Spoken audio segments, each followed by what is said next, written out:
ان آیات اور اس حدیث کی روشنی میں آج چند باتیں آپ کے سامنے پیش کروں گا۔ اس آیات کے اندر اللہ تعالیٰ نے دو لوگوں کا تذکرہ کیا۔ ایک خالص منافق تھے، اخنس بن شریح کے نام سے،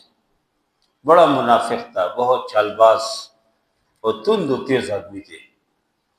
اور بہترین خطیب تھے، بول سکتے تھے، فصیح و بلیغ آدمی تھے۔ اس کا تذکرہ اللہ نے کیا۔ اور دوسرے نمبر پر ایک بہت مخلص صحابی، بہت زیادہ مخلص آدمی تھے، اور اللہ اور اللہ کے رسول صلی اللہ علیہ وسلم سے محبت رکھتے تھے۔ عام الفاظ میں سمجھے کہ عاشق رسول تھے، رسول اللہ صلی اللہ علیہ وسلم کے عاشق تھے، اس سے محبت کی اظہار فرماتے تھے۔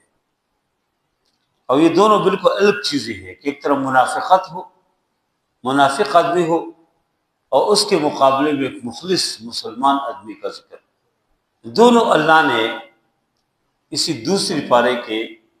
نصف کے ساتھ اللہ نے دونوں کا ذکر کیا، اس لیے کہ ہر دور میں، ہر زمانے میں منافقین ہوتے ہیں، مختلف شکلوں میں ہوتے ہیں، اور اس وجہ سے اللہ نے منافقین کا بہت تفصیلی ذکر قرآن میں کیا، بہت تفصیل کے ساتھ اللہ نے ذکر کیا۔ اگر آپ پہلے پارے سے آغاز کریں تو اللہ نے الف لام میم کے بعد 5 آیات کے اندر مسلمانوں کا تذکرہ کیا اور اس کے حفاظت ذکر کیا۔ اس کے بعد 2 آیات کے اندر کفار کا تذکرہ کیا، اور پھر 13 آیات کے اندر بہت تفصیل کے ساتھ منافقین کا ذکر کیا۔ آدمی حیران ہو جاتے کہ مسلمانوں کا تذکرہ، مومنوں کا تذکرہ، وہ 5 آیات، مختصر آیات، کافروں کا تذکرہ 2 آیات میں، اور منافقین کا تذکرہ 13 آیات میں کیا۔ اور صرف ادھر نہیں ہے، اور بھی اب جہاں آپ جائیں گے، جہاں آپ پڑھیں گے قرآن میں، اللہ نے جگہ جگہ منافقین کا تذکرہ کیا۔ یہ جگہ فرمائے ان المنافقین فی الدرک الاسفل من النار، فرمائے کہ منافقین جہنم کی نچلے حصے میں رہیں۔ اور ادھر بھی 5ویں پارے میں اللہ نے منافقین کا ذکر کیا۔ پھر 28ویں پارے کے اندر ایک مکمل سورت منافقین کے نام سے اللہ نے نازل کیا۔ وہ جو ہے کہ نبی کریم صلی اللہ علیہ وسلم اور صحابہ کرام غزوہ مریسع سے، یا اس کو غزوہ بنی المصطلق بھی کہتے ہیں، ادھر سے واپس جا رہے تھے مدینے کی طرف،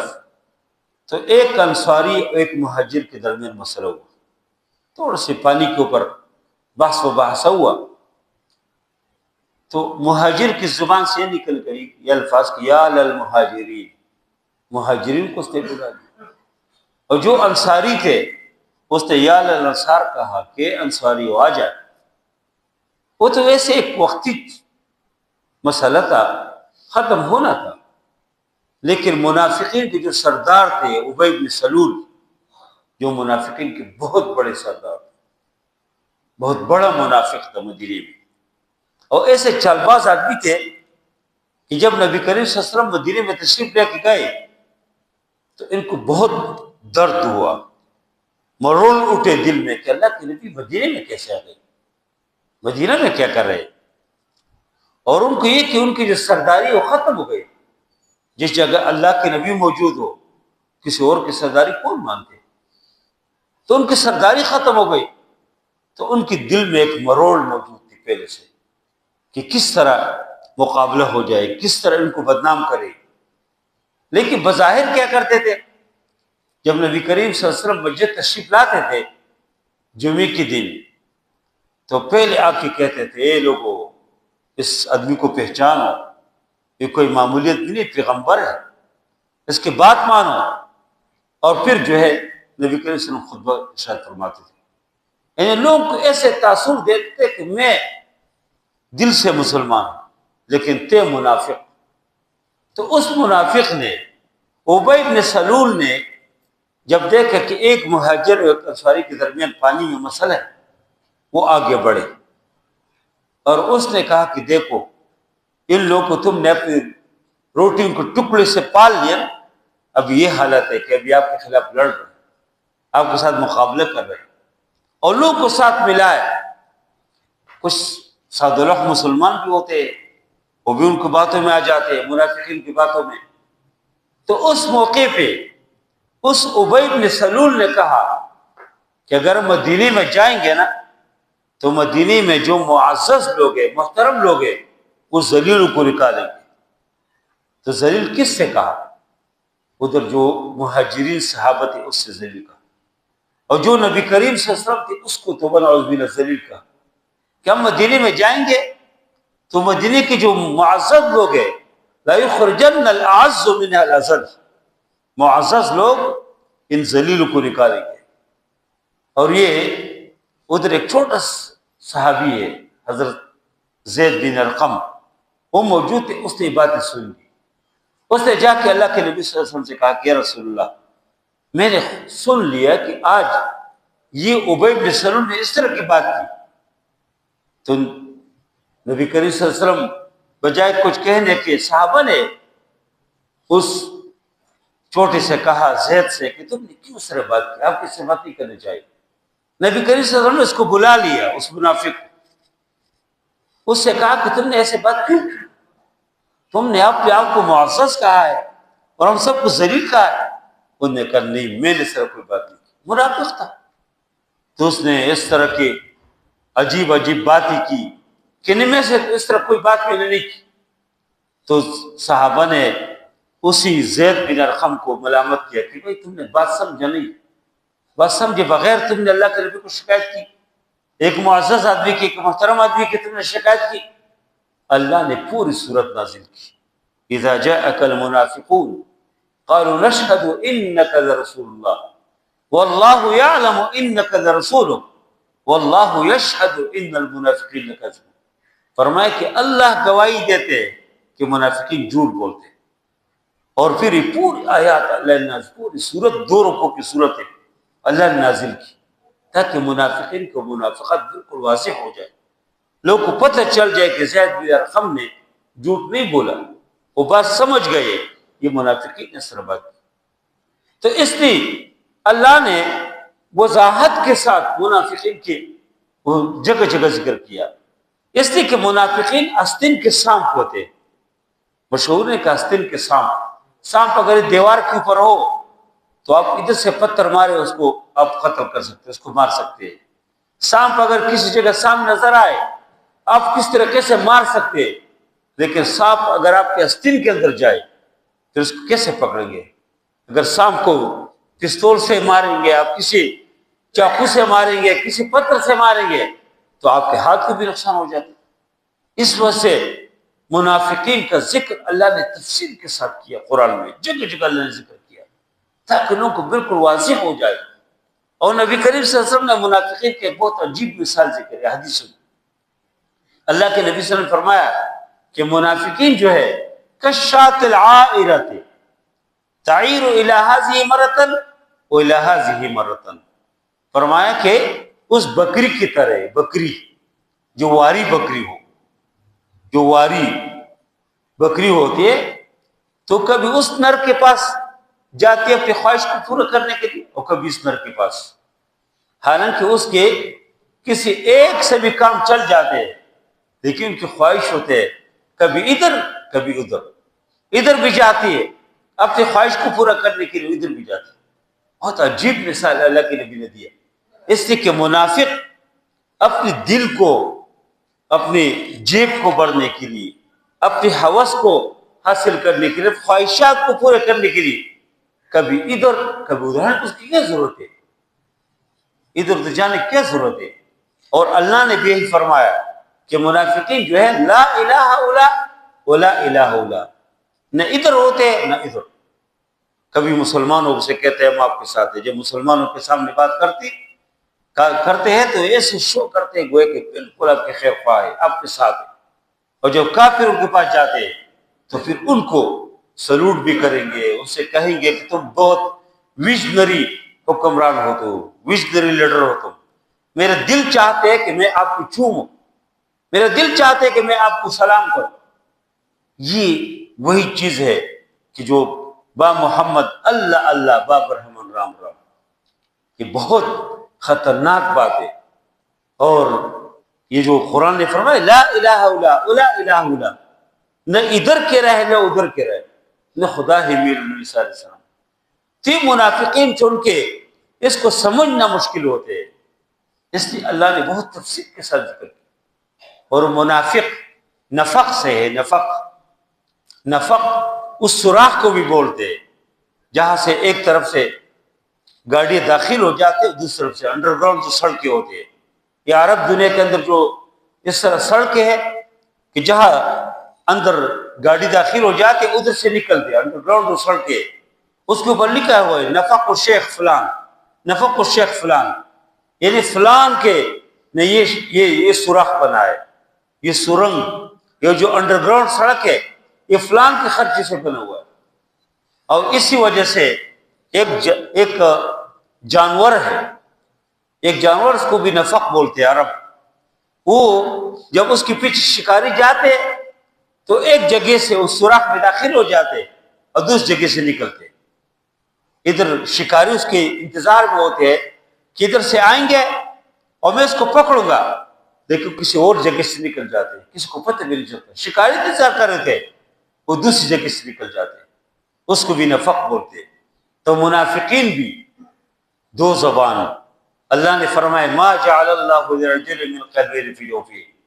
اللہ نے ایک سینے کے اندر دو دل نہیں رکھے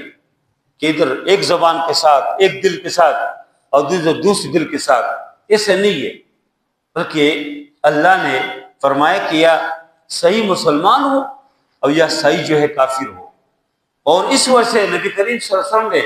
فتح مکہ کے موقع فرمایا تھا کہ آج کے بعد منافقت نہیں ہے، آج کے بعد ہجرت نہیں ہے، اللہ کے نبی نے فرمایا لا ہجرت بعد الفتح، ہجرت نہیں ہے، یعنی ایسے نہیں ابھی مکہ فتح ہو گیا تو ایک آدمی مکے سے مدینے ہجرت کی ضرورت نہیں ہے، ابھی اور جگہوں میں تو ہجرت ہے جہاں پر مسلمانوں کے لیے کوئی مشکل آ جائے وہ اپنے ملک کو چھوڑے، اپنے علاقے کو چھوڑے، دوسری جگہ میں جانا، یہ تو رسول اللہ صلی اللہ علیہ وسلم کی سنت ہے، یہ تو ہونی چاہیے۔ لیکن مکے سے مدینہ ہجرت، اللہ کے نبی صلی اللہ علیہ وسلم فرمایا کہ فتح مکہ کے بعد کوئی ہجرت نہیں ہے،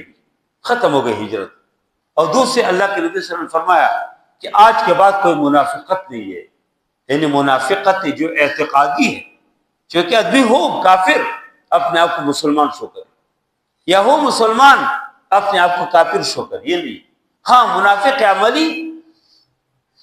عمل منافقین جو ہو مسلمان لیکن منافق کا کام کرتے ہیں۔ منافق کیا ہے؟ جب وہ بات کرتے ہیں تو جھوٹ بولتے ہیں، وَإِذَا وَعَدَ أَخْلَفَ، جب وعدہ کرتے تو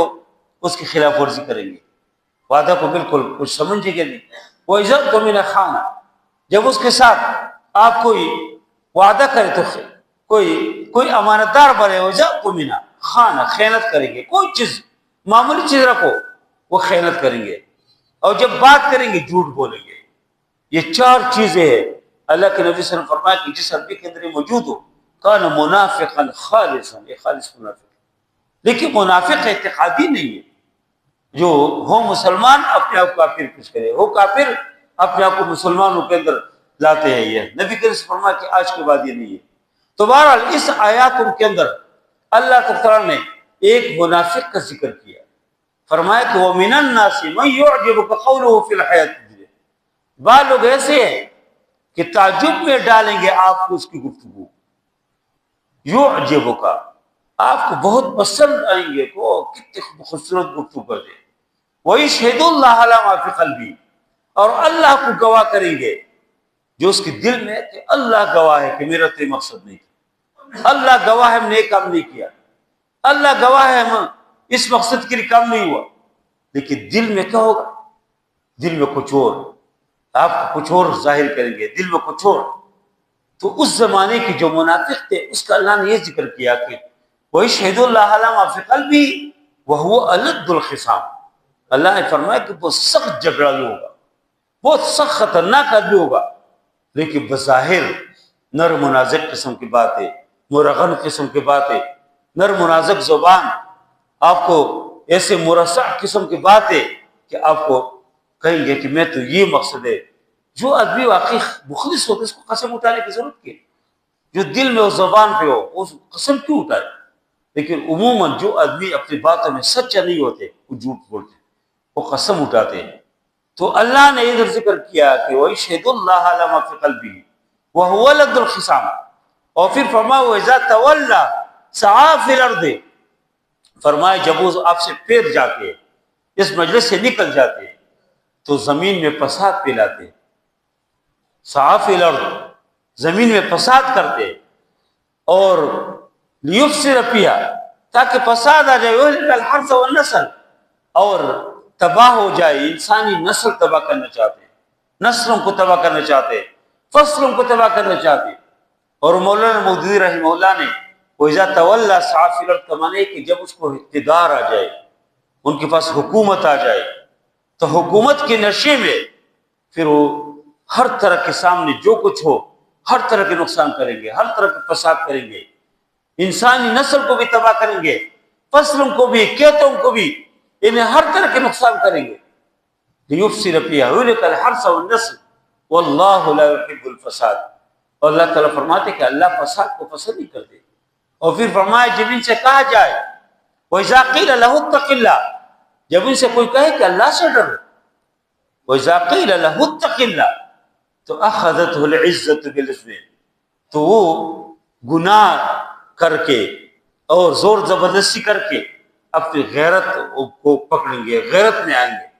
أَخَذَتْهُ الْعِزَّةُ بِالْإِثْمِ، اور پھر اللہ نے فرمایا فَحَسْبُهُ جہنم، اس کا ٹھکانہ جہنم ہے، وَبِئْسَ الْمِہَادُ، اور فرمایا کہ بہت خراب ٹھکانہ۔ یہ اخنس بن شریح نام کے منافق تھے، بہت تیز آدمی تھے، اور ایسے عجیب عجیب باتیں کرتے تھے، لوگوں کو اپنی باتوں میں لاتے تھے۔ اللہ نے ایک کردار بیان کیا کہ دیکھو منافقین کو سمجھو،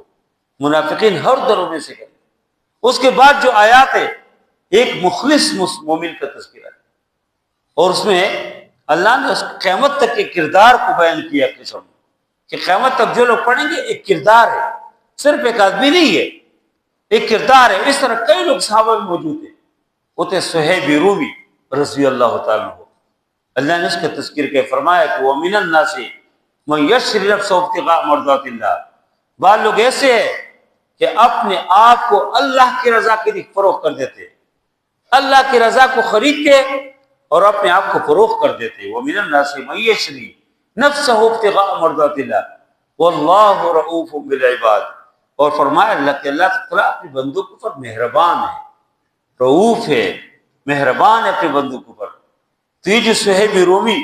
رضی اللہ تعالیٰ عنہ ہے، یہ غلام نہیں تھے، یہ عربی النسل تھے، لیکن اس زمانے کے مطابق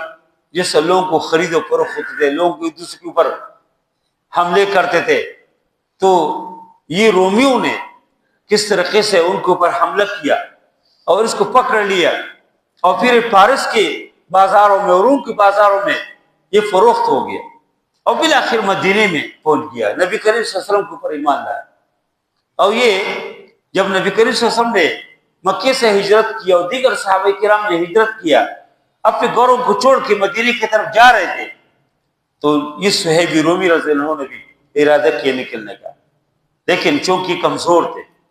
کمزور آدمی تھے، اس کا خاندان ادھر نہیں تھا کوئی، تو لوگ اس کو نہیں چھوڑ رہے تھے کہ جائے۔ انہوں نے کسی نہ کس طریقے سے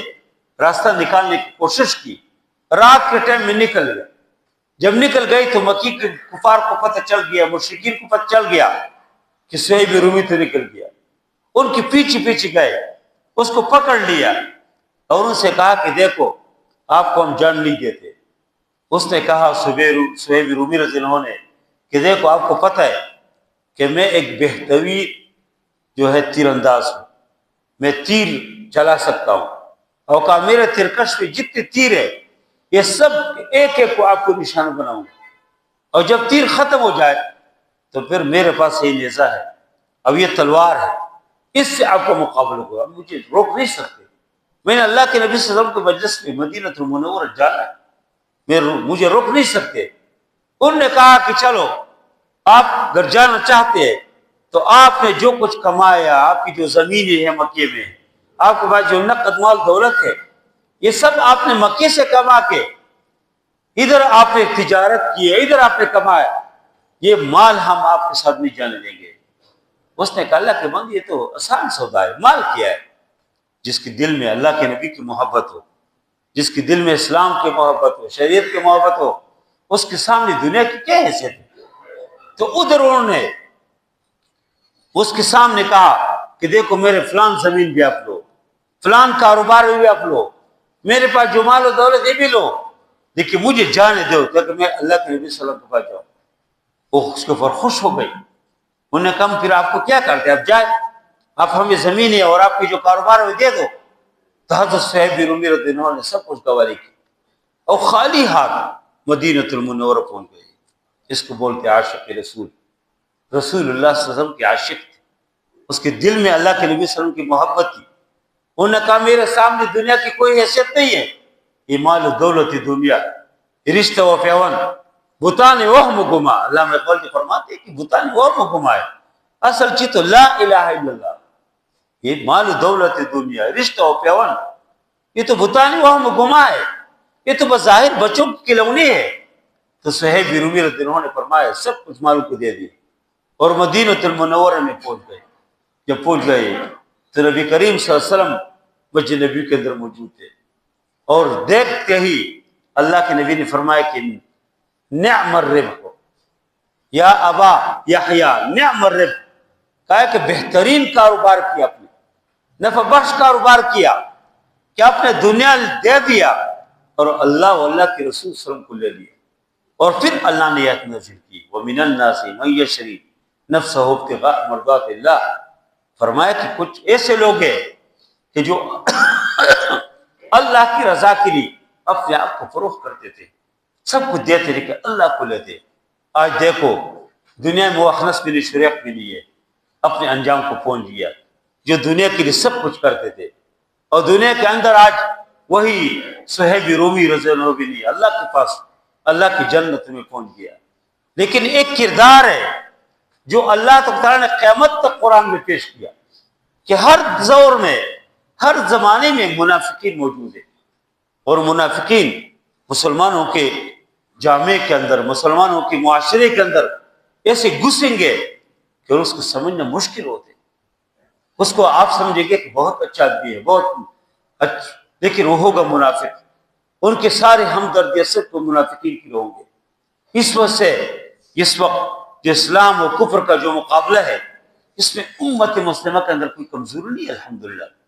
امت مضبوط ہے۔ امت مسلمہ کے نوجوانوں کے اندر، امت مسلمہ کے لوگوں کے اندر الحمدللہ ایک جذبہ موجود ہے، ایک غیرت موجود ہے۔ لیکن مسلم دنیا کی جو حکمران ہے وہ بک گئے، وہ دشمنوں کے سامنے انہیں بالکل بے غیرتوں کا جو اظہار ہے وہ کرتے ہیں، جہاں پر جاتے ہیں، یعنی ان سے کوئی خیر کی توقع نہیں ہوتے، ان سے کوئی اس طرح کی جرت کے ساتھ جو مقابلہ ہوتے ہیں، جو بات کرنے ہوتے ہیں 24 لاکھ عوام کے، 24 کروڑ عوام کے، جس طرح ایک کیس لڑنا ہوتے ہیں اسے نہیں لڑ سکتے۔ دیکھ ادھر ٹرم کو سامنے ایسے کڑے ہمارے لوگ، دل چاہتے کہ اس کو چومے، وہ ہے کہ جس طرح ایک آدمی حجر اسود کو چومنے کے لیے بےتاب ہوتے، ایسے کھڑے ہوتے کے سامنے اور کہتے کہ میرے دل چاہتے کہ میں آپ کو سلوٹ کروں، میرا دل چاہتے کہ تم دوبارہ جو ہے اسے نوبل انعام کے لیے تم نامینیٹ ہو جائے، دوبارہ تم اس کی مستحق ہے، ایک بار تو نہیں کر سکے، دوبارہ تم اس کی مستحق بنے۔ ایک آدمی نے پوری دنیا کے مسلمانوں کے خون بہا رہا ہے، ایک آدمی فلسطین کے مسلمانوں کے اتنی بے دردی کے ساتھ خون بہا رہا ہے، اور تم اس کو امن کے لیے وہ کہتے ہیں کہ امن کے انعام اس کو دو، کیسا عجیب بات ہے۔ اور اس وجہ سے یعنی وہ پس پردہ کچھ اور باہر کچھ کرتے ہیں۔ اور افسوس کی بات ہے کہ ابھی اس وقت وہ لوگ مسلم حکمرانوں کو استعمال کر کے اس وقت جو انٹرنیشنل سیولائزیشن فورس بنا رہے، اس کا مقصد یہ ہے کہ فلسطین کے اندر جو کچھ وہ امریکہ نہیں کر سکے، جو اسرائیل نہیں کر سکے، مسلم حکمرانوں کے ذریعے سے، مسلم افواج کے ذریعے سے کریں۔ ہمیں تو یہ کہیں گے نا کہ یہ لوگ جا رہے ہیں فلسطین کے تعاون کے لیے، فلسطین کے مدد کے لیے، فلسطین کی آزادی کے لیے، لیکن اصل میں وہ کیا کریں گے؟ حماس کے مقابلے میں چاہیں گے کہ حماس کو سے اسلحہ لے اور حماس اور یہ اپنے درمیان لڑائی۔ دشمنوں کی یہی سازش ہے کہ ہمیشہ مسلمانوں کو لڑائی۔ دنیا میں جہاں پر اگر دو پتھر بھی لڑتے آپ اس کو پیچھے آپ دیکھیں یہودی ہوگا اس کے پیچھے، جہاں پر بھی۔ ابھی اس وقت جو ہمارے بارڈر کو غیر مستحکم کرنے کی کوشش کی ہے اور ہمارے مسلمانوں کو جو ہمارے دشمن بنایا، اس میں یہودیوں کا بہت بڑا ہاتھ ہے۔ اس کا کوئی فائدہ مسلمان ملک کو نہیں ہے، کسی مسلمان عوام کو نہیں ہے۔ ممکن ہے کہ حکمرانوں کو یہودیوں سے کچھ تو کچھ فائدہ ہو، لیکن عوام کو کوئی فائدہ نہیں ہے۔ لیکن لڑا رہے، یہ لڑاؤ جی کس طریقے سے تاکہ ان کا کام ہو جائے، ان کا پہلے سے منصوبہ ہے۔ اس لیے اللہ تعالیٰ نے قرآن کے اندر ساری تذکیری کی، اللہ نے منافقین کا تفصیلی اللہ نے بحث کیا۔ اور میں آپ سے درخواست کروں گا کہ تم قرآن کو پڑھو۔ الحمدللہ بہت ہوشیار لوگ ہیں، ایجوکیٹڈ لوگ ہیں، بہت کاروباری لوگ ہیں، سب کچھ جانتے ہیں۔ آپ تو قیامت کے دن آپ یہ نہیں کہہ سکتے کہ اللہ میں تو پتہ نہیں تھا کہ قرآن میں کیا تھا، اس اور احادیث میں کیا تھا، شریعت میں کیا چیز تھی، ہمیں تو پتہ نہیں تھا۔ نہیں، بلکہ آپ خود قرآن کو پڑھو۔ یہ 30 پارے قرآن، اس کے اندر کن کن کا تذکرہ اللہ نے کیا۔ اللہ نے یہودیوں کا بہت تفصیل کے ساتھ اللہ نے تذکرہ کیا کہ یہودیوں کے کیا کیا خباثتیں ہیں۔ اللہ کے نبی صلی اللہ علیہ وسلم کو قتل کرنے کے ظالموں نے کئی منصوبے بنائے اور بلایا مختلف بانوں سے، کیا جو جی صلح کرتے، فلان معاہدہ کرتے، فلان چیز پہ بات چیت کرتے، اوپر سے لوگوں سے کہا اس کے اوپر دیوار گرا ہوتا ہے کہ قتل ہو جائے۔ اور جب اللہ کے نبی صلی اللہ علیہ وسلم سے اٹھے، پیچھے بھاگ کے آ گئے کہ اللہ کے نبی کیوں گئے؟ ہم تو آپ کے ساتھ بیٹھنا چاہ رہے۔ فرمایا اللہ نے مجھے بتایا۔ اور ادھر یعنی یہودیوں کی خباثت کے اللہ نے قرآن میں ذکر کی، عیسائیوں کے جتنے مسلمانوں کے ساتھ ان کے جو رویہ ہے، جو کچھ ہے، اللہ نے ذکر کیا۔ اور اس طرح جن دشمنوں کے جتنے منصوبے ہیں ان تمام کا اللہ نے تذکرہ کیا۔ تو اس لیے قرآن کو آدمی سمجھے، پڑھے، تاکہ کیا دشمنوں کے منصوبے ہے۔ اور اس وقت حق اور باطل کے درمیان جو کشمکش ہے، جو مقابلہ ہے، اس میں صرف دشمن ہمارے خلاف صرف گولہ بارود استعمال نہیں کر رہے۔ وہ سب سے بڑی بات ان کے پاس جو ہے، ایک تو یہ کہ ہمیں اندر سے ککلا کرنا چاہتے ہیں۔ گزشتہ میں نے اس بات کی کہ اندر سے خالی کرنا چاہتے ہیں کہ ایک مسلمان برائے نام مسلمان ہو، اس کے صرف شکل صورت مسلمانوں کے ہو اور اندر سے وہ اسلام اس کے اندر نہ ہو، بس وہ ان کے ہم نوا ہو۔ اور تیسرے نمبر پر اس کا جو سب سے بڑا جو حملہ ہے اور بہت زیادہ کارگر جو ان کا جو اسلحہ ہے، وہ یہ ہے کہ مسلمانوں کو لڑاؤ، کہ اس کو ایک دوسرے کی دشمن بناؤ۔ جس طرح صحابہ کرام کو لڑانے کی کوشش کی، لیکن نبی کریم صلی اللہ علیہ وسلم خود موجود ہوتے تھے۔ منافقین جب بھی کوئی اس طرح کے موقع تلاش کرتے تھے کہ انصار اور مہاجرین کو لڑائے، اللہ کے نبی صلی اللہ علیہ وسلم خود آتے تھے اور فرماتے تھے، جس طرح اسی 5 ہجری کو جب ادھر غزوہ مریسیہ سے واپس جا رہے تھے تو ایک انصاری اور مہاجر کے درمیان پانی کا مسئلہ معمولی مسئلہ تھا، منافقین نے اس کو بڑھایا۔ اللہ کے نبی صلی اللہ علیہ وسلم خود تشریف لائے اور کہا، یا اللہ کے بندو، ابھی تک آپ کو جاہلیت کے نعرے، اور فرمایا کہ دعوها فإنها منتنہ، فرمایا کہ عصبیتوں کے نعرے، قومیتوں کے نعرے،